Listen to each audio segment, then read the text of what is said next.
지난달 15일 북아프리카 수단에서 정부군과 반군 간 무력 충돌이 벌어졌습니다. 서너 차례 휴전 합의가 있었지만 지켜지지 않았고 분쟁은 지금까지 이어지고 있습니다. 문제는 이번 무력 충돌이 서로 총을 겨누는 수준이 아니라 탱크를 투입하고 군용기를 동원해 공습하는 등 내전에 가까운 상황이라는 점입니다. 세계보건기구는 이번 충돌로 460여 명이 사망하고 4,000명 이상이 다쳤을 것으로 추정하고 있습니다. 이 중에는 민간인도 상당수 포함돼 있었죠. 세계 언론은 이 충돌의 중심 인물로 2명의 장군을 지목했습니다. 현재 수단군을 이끄는 실질적 대통령 압델 파타 알 부르한 장군과 반군 지도자이자 준 군사 조직인 신속지원군의 수장인 모하메드 함단 다갈로 사령관입니다. 주목해야 할 점은 이들은 불과 몇 년 전까지 함께 손잡고 독재자를 축출한 동지였다는 점입니다. 외신들은 이번 무력 충돌이 양측 간의 RSF 정규군 통합안 그리고 군 지휘체계 문제 등을 두고 갈등이 시작됐다고 보도한 바 있습니다. 격화되는 무력 충돌에 미국 등 세계 각국에서 자국민 철수 작전을 개시했습니다. 우리나라 역시 프라미스 작전을 통해 28명의 교민을 무사히 구출한 바 있습니다. 외신들은 이번 수단 분쟁이 내전 양상을 보인다며 이 사태가 국경 너머까지 파장을 일으킬 수 있다는 분석을 내놓고 있습니다. 그렇다면 수단의 무력 충돌에는 어떤 내막과 의미가 있는 걸까요? 안녕하세요. 저는 이승원이고요. 오늘은 수단에 대해서 조금 더 가까이 들여다보겠습니다.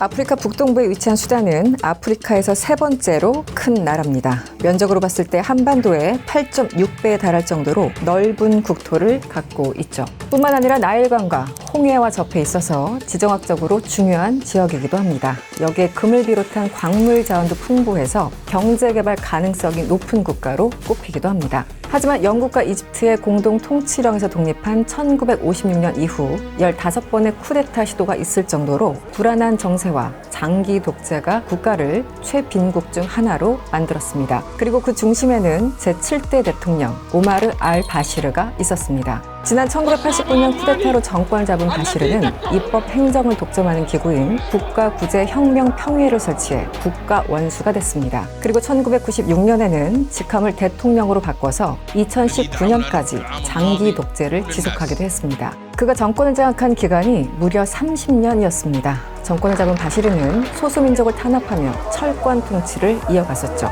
가장 끔찍한 사건이 바로 2003년 시작됐던 수단 서부 지역 다르푸르 대학살 사건이었습니다. 종교와 인종 그리고 종족 등으로 차별받은 이들이 중앙정부의 반기를 들고 일어나자 정부군이 수십만 명을 무자비하게 학살한 사건이었습니다. UN 추정에 따르면 당시 대학살로 6년 동안 30만 명이 사망하고 250만 명의 난민이 발생했습니다. 때문에 이 사건은 21세기 최악의 인종 대학살로 꼽히기도 하죠. 바시르의 악행은 여기서 끝이 아니었습니다. 2013년 독재 정치와 생활고에 시달린 시민들이 반정부 시위를 일으키자 이를 강경 진압하며 수백 명의 사상자를 발생시켰고 다르푸르 대학살을 자행했던 잔자위두 민병대를 계승한 신속 지원군을 준 군사 조직으로 편성했죠. 그리고 그 악명 높은 군벌 모하메드 함단 다갈로를 지휘관으로 임명합니다. 이처럼 날이 갈수록 바시르의 철권 통치는 강력해졌고 독재의 끝은 보이지 않는 듯 했습니다. 하지만 지난 2019년 판도가 뒤바뀌는 일이 발생합니다. 바시르를 등에 업고 출세했던 이들이 손을 잡고 쿠데타를 일으켰기 때문이죠. 2010년 불어온 아랍의 봄 바람이 2019년 수단에서도 불면서 문민정부 수립을 열망하는 대규모 시위가 벌어졌습니다. 당시 바시르 정부는 이전처럼 무차별 강경 대응을 하려 했지만 이번에는 달랐습니다. 바시르가 키운 군 장성 부르한이 쿠데타를 일으킨 겁니다. 당시 부르한은 지금은 독립국이 된 남수단과 벌인 전쟁에서 수단군을 지휘했었고 2018년 육군 참모총장이 되면서 점차 세력을 키워왔습니다. RSF의 수장 다갈로 역시 2012년 근거지였던 다르푸에서 대규모 금광을 발견해 세력이 커졌고 결국 바시르를 배신하고 부르한의 쿠데타 흐름에 합류하게 됐습니다. 그렇게 2019년 4월 바시르는 30년간 이어온 권좌에서 내려오게 됩니다. 이때 수단은 3년간의 과도 기간 중 총선을 치르고 문민정부로 거듭날 것을 헌법에 서명했습니다. 군부와 민간이 함께하는 주권위원회를 설립하고 21개월을 브루하니 주권위원회 의장을 맡아 직책을 수행한 이후에 새로 뽑힌 민간위원장이 18개월간의 의장직을 맡으면서 총선을 마무리한다는 것이 주된 계획이었습니다. 수단에도 민주화의 바람이 부는 듯 했습니다. 하지만 이 약속은 지켜지지 않았습니다. 2021년 브루한과 다갈로가 혁명의 경로를 바로잡아야 한다면서 다시 한번 쿠데타를 일으켰기 때문입니다. 이때 수단은 양대 군벌에 의해서 장악됐고 군부는 과도 정부를 이끌어온 압둘라 함독 총리를 비롯해 주요 강요와 고위급 관리를 구금하기 시작했습니다. 뿐만 아니라 반발하는 시민들을 향해 총을 발포하면서 최소 7명이 숨지고 140명이 다쳤습니다. 이에 시민들은 더 격렬히 반대했고 브루하는 시민들의 분노를 잠재우기 위해 구금했었던 함독 총리를 풀어주기도 했었죠. 하지만 사실상 군부가 권력을 독점한 상황에서 함독 총리가 설 자리는 없었고 2022년 1월 총리는 사임하고 맙니다. 또다시 군부 독재가 시작된 겁니다. 그리고 이때부터 수단의 상황은 파국으로 치달았습니다. 대통령을 축출하고 국민 합동 과도 정부를 몰아낸 군부 정권 1, 2위 사이에 주도권 경쟁이 시작됐기 때문이죠.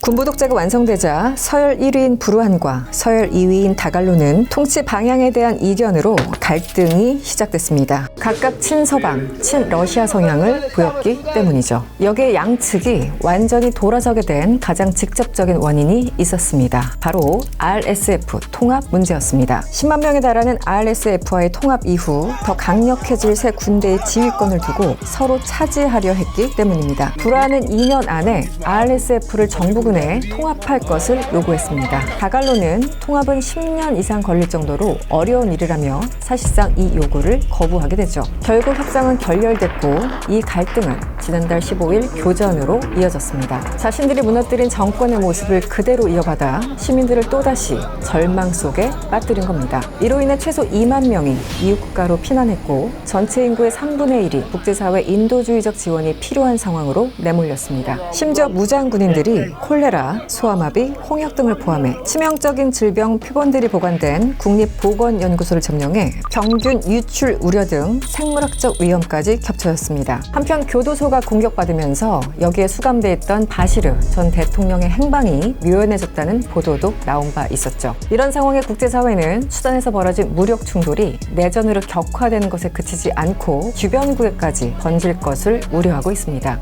이와 관련해 월스트리트저널은 수단과 국경을 맞대고 있는 리비아, 이집트가 각각 RSF와 정부군에 군사적 지원을 했다고 보도하기도 했습니다. 여기에 러시아의 바그너 그룹이 RSF를 돕고 있다는 의혹도 나오고 있습니다. 뉴욕타임즈는 러시아의 용병회사 바그너 그룹이 다갈로와 깊은 관계를 맺고 있다고 보도했고 CNN은 바그너 그룹이 수단의 RSF에게 미사일을 공급하고 정부군과의 전투를 돕고 있다고 전하기도 했습니다. 이런 의혹에 대해 미국 블링컨 국무장관은 바그너 그룹이 개입하게 된다면 사태는 더욱 악화할 것이라고 경고하기도 했습니다. 또다시 군부 독재의 절망 속에 빠진 수단. 결국 권력 다툼의 피해는 고스란히 국민들이 받고 있습니다. 수단에는 언제쯤 민주화의 봄이 찾아올까요? 월드 클로즈업 이승원이었습니다.